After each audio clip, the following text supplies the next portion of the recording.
एक बार एक मंत्री सभा में सभी लोगों से एक सवाल पूछता है। किसी नगर में एक गरीब आदमी रहता था जिसके पास सिर्फ एक हथनी थी। वह उस हथनी को पूरे नगर में घुमाता फिराता रहता था और नगरवासी भी उस हथनी को कुछ ना तो कुछ खाने को देते रहते थे। उनका कोई ठिकाना नहीं था। जहाँ रात होती वहाँ डेरा जमा लेते थे। एक समय आया जब वह हथनी बच्चे को जन्म देने वाली थी। एक दिन हमेशा की तरह उन्होंने एक जगह जब डेरा जमा लिया तब उस दिन रात को भारी बरसात हुई। सुबह जब हुई तब हथनी गायब थी। वह आदमी परेशान हो गया। ढूंढते ढूंढते शाम हो गई।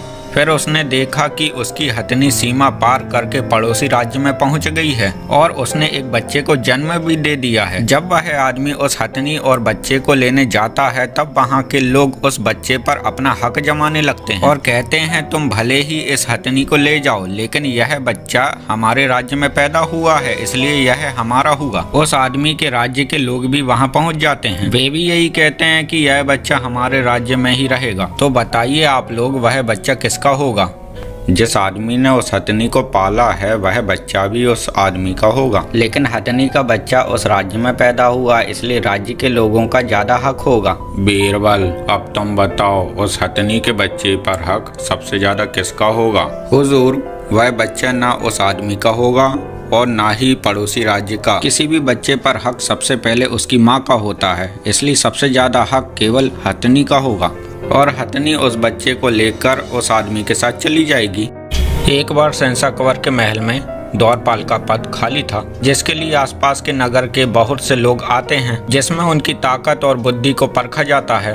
उनमें से दो लोगों को चुना जाता है। आप दोनों में से किसी एक को ही द्वारपाल बनाया जाएगा जिसके लिए आप दोनों में एक आखिरी प्रतिस्पर्धा होगी। आप दोनों को आज रात महल के बाहर द्वारपाल बनना है लेकिन हाँ ध्यान रहे कि आप वहाँ अकेले खड़े हुए हैं। आप दोनों को एक दूसरे से बात नहीं करनी है और आप दोनों को एक एक बिगुल और एक भाला दे दिया जाएगा ताकि कोई खतरा महसूस होने पर आप महल के अन्य सभी सैनिकों को सूचित कर सकें। मंत्री बीरबल के कहे अनुसार दोनों महल के बाहर द्वारपाल बन जाते हैं। आधी रात बीतने पर उन दोनों को महल से दूर झाड़ियों से कुछ आवाज आती है जैसे उन झाड़ियों में कोई छुपा हो। आवाज सुनकर पहला द्वारपाल उन झाड़ियों में देखने नहीं जाता है लेकिन दूसरा द्वारपाल उन झाड़ियों की छानबीन करने चला जाता है। उसे वहां कोई नजर नहीं आता है और पुनः अपनी जगह वापस आकर खड़ा हो जाता है। दोनों एक दूसरे से बात किए बिना पूरी रात वहीं चौकन्ने होकर खड़े रहते हैं। अगले दिन सभा में बीरबल जी दोनों से रात की पूरी जानकारी मांगते हैं। दूसरा आदमी कहता है रात को महल से जो दूर झाड़ियां उगी हुई हैं वहां से आवाज आ रही थी जिसके कारण मैंने देर न करते हुए वहां जाकर छानबीन की लेकिन वहां मुझे कुछ नहीं मिला। आवाज तो तुम्हें भी आई होगी तो तुमने क्या किया? माफ करें हुजूर मैंने कुछ नहीं किया। लेकिन क्यों?